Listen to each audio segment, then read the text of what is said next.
नमस्ते आप सभी को। तो स्वागत करती हूँ संगीता पटेल के चैनल पर। और एक निरक्षर लड़की अपने पिताजी से क्या शिकायत लेती है, तो गीत के जरिए सुनिए और कैसा लगा कमेंट बॉक्स में बताएं।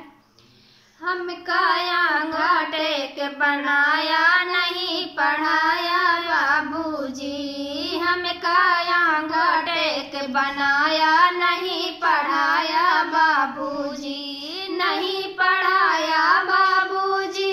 नहीं पढ़ाया बाबूजी, हम काया उठा टेक बनाया नहीं पढ़ाया बाबूजी, हम काया उठा टेक बनाया नहीं पढ़ाया बाबूजी। माना कि हम रहे गदेला तू तो रहा सयाना,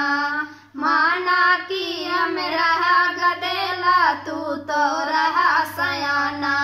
फिर तू काहे जान जान में बनाया है अनजाना,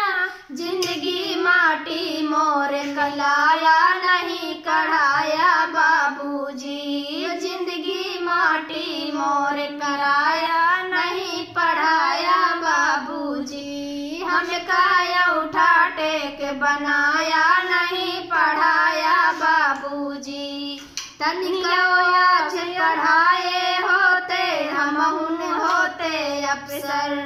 तनिको हम पढ़ाए होते हमहु होते अफसर,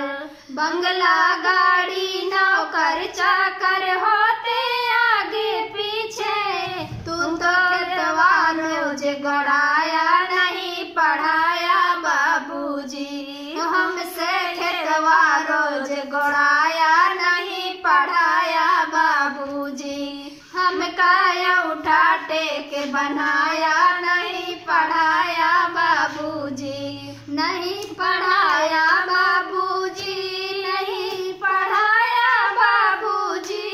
हम काया उठा टेक बनाया नहीं पढ़ाया बाबूजी, हम कॉलेज का